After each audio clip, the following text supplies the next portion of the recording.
Strategies to Help Kids with ADHD Who Get into Trouble, Part 1. If you ask parents or teachers or clinicians why kids with ADHD get into trouble more than other kids in school, the most common answer you would get is because of their impulsivity. While that is certainly a factor, impulsivity is only part of it, and it's not always a relevant factor. So the question we have to ask is, why would kids with ADHD get into trouble more than other kids if it's not just about impulsivity? I'm going to outline some of the reasons for you here, give you a brief explanation of them, and provide you with some strategies that you can do to help kids with ADHD get into trouble less. In part 2, I'll provide you with some more strategies. So there's several reasons why, which include: number 1, a lack of situational intelligence. 2, difficulty with perspective-taking skills. 3, weak episodic memory. 4, a lack of social problem-solving skills. And 5, which will probably come as no surprise, desperate need for peer attention and approval. Situational intelligence means we take into account the who, what, where, why of a situation based on what is happening and at a particular place in time. It's also referred to as getting the bigger picture. How do we take the entire situation or the environment we're in into account rather than focusing on specific details or aspects of the situation or environment that we find interesting? For kids with ADHD and related challenges, such as Asperger's and higher verbal autism, one of the things that is important to note is that the way their brain works is that they tend to focus on details, and it's much harder for them to think in more abstract ways. The term getting the bigger picture is borrowed from the social thinking ILAF model of social cognition created by Michelle Garcia Winner, and you can learn more about social thinking by visiting their website, socialthinking.com. Weak perspective-taking skills means you have difficulty understanding others' thoughts, feelings, and intentions, and also have difficulty understanding how you come across to others. Children diagnosed with ADHD and related challenges are born with what we call weak social observational skills, meaning they don't pick up social information from their environment as they grow up, and as a result have difficulty with this very important concept. One of the things I can tell you in my practice, the two areas where I see most kids struggle the most in terms of their social cognitive skills is with perspective taking and with situational intelligence. The other thing I want to mention is that sometimes parents will describe their child to me as having a lack of empathy. And I always point out to them that it is not a lack of empathy they're seeing, rather it's a lack of perspective-taking skills. In my experience, kids with ADHD often have a lot of empathy for other people and for animals. It's just not always articulated. Episodic memory refers to how we use information learned from past experiences and apply it to the present or future. It also accounts for emotional memories of experiences.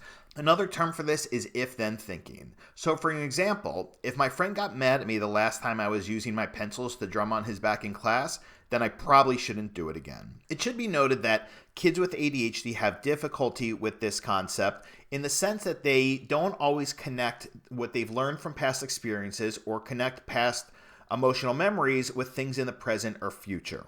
Sometimes when people say my son or daughter, they don't seem to learn from their experiences or they keep doing the same things over and over, this is part of the reason why. Social problem-solving skills means how, when we're faced with a problem, do we interpret the problem accurately, problem solve to make a decision, and respond in a way that's expected for our age and the context of the situation. When kids with ADHD and related challenges overreact to what seems to be, for most people, small problems, the reason why is because they lack social problem-solving skills, which includes learning how to put a problem in a relevant context and then match your reaction to the size of the problem. And one thing I do want to mention here, which I think is important, is that kids can't develop social problem-solving skills if the adults in their life solve every problem for them, or they don't empower them to solve problems independently. What I can tell you I've seen in my experience is that for kids or adolescents who don't develop social problem-solving skills, they develop a lack of resiliency, and in many cases, and I find this more so with kids with Asperger's or higher verbal autism, they tend to become more dependent on their parents as they get older. And this one should be no surprise to anyone. Negative attention is better than no attention. If you have weaknesses with your perspective-taking skills and situational intelligence, it makes it challenging for you to understand how to initiate social interaction that in a way that is expected for the situation. That's why many times kids with ADHD will seek out negative attention, because anybody would like negative attention more than no attention for the most part. And social motivation is a strong driving factor for many kids with ADHD because they are so desperate for that peer attention and approval. So now I'm going to talk about some strategies that you can do to help a child or adolescent with ADHD stay out of trouble.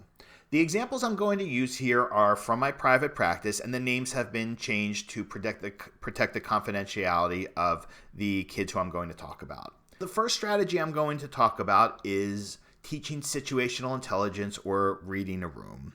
John is a 5th grade student I work with who recently got into trouble because he was roasting another student in class, and the whole class heard it, including his teacher. If you're not familiar with the term roasting, what it means is making a joke about somebody else at their expense. When John was in math class, some of the other students in the class were roasting each other, and he decided that he was going to participate. However, he did so after the whole class was quiet and working, so he got into trouble because the whole class and the teacher heard it, and he used inappropriate language. What we have to talk about is how do we essentially read the room. This is a strategy that's adapted from the work of Sarah Ward and Kristen Jacobson of Cognitive Connections, and you can learn about the great work they do at their website, efpractice.com.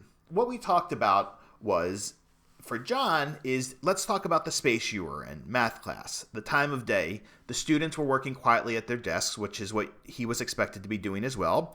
And the other people in the room were the other students and Mrs. Smith. And then the question is, should you be roasting somebody in that moment, considering what's happening at that exact time and place? What we have to teach kids is how to consider the bigger picture of a situation before they say and do things.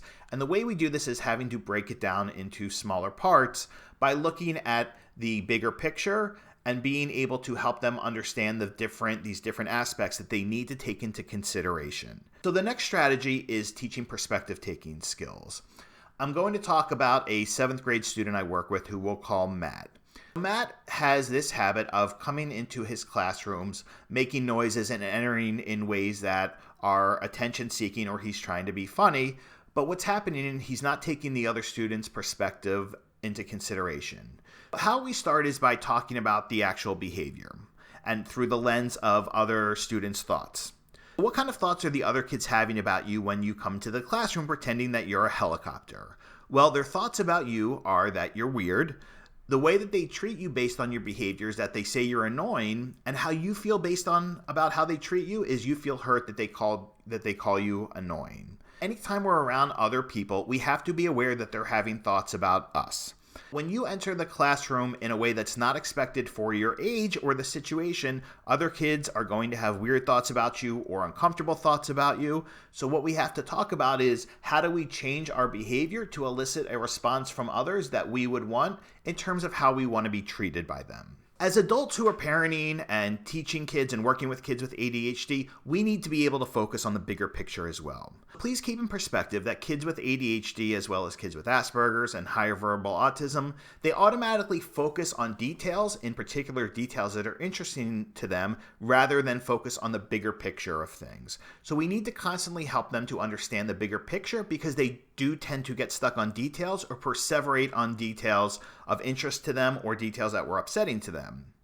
The other thing to keep in mind is that when you implement strategies, they take a tremendous amount of repetition and they need to be utilized across various contexts in order for them to be generalized. For instance, if we're teaching perspective taking, we have to teach perspective taking when not just in school, but perspective taking when we're, at the library or when we're with kids in our neighborhood. And one of the things I always want to emphasize to parents is that in terms of perspective taking, while we do certainly need to have use perspective taking skills when we're around our family, most kids feel that they don't need to as much because their family is who they feel safest with. Focus on developing the skill outside of the family at first, so they can learn that it's a skill that has to be generalized across the board. And keep in mind that social learning is a process that is very slow, but results come gradually, and it can often take years. What I often tell parents when I first meet with them, so let's say they have a 12-year-old, I explain to them that I cannot teach your child in 3 months or 6 months what they didn't develop intuitively in 12 years. So you need to be really patient with this process. I hope you found this information helpful. If you want to learn more about the work I do and my private practice center for ADHD located in Bryn Mawr, Pennsylvania and Linwood, New Jersey, please visit my website, centeradhd.com. If you want to read some past articles I've written about social cognitive skills and executive functioning and other topics pertaining to kids with ADHD and related challenges, please visit my blog, ADHDdude.com. And I would really appreciate it if you could please join my new Facebook community at ADHD Dude on Facebook. If you like this video, please feel free to subscribe below. Please hit like, and I'll look forward to presenting you some more information in part 2 of this video. This is Ryan Wexelblatt, the ADHD Dude.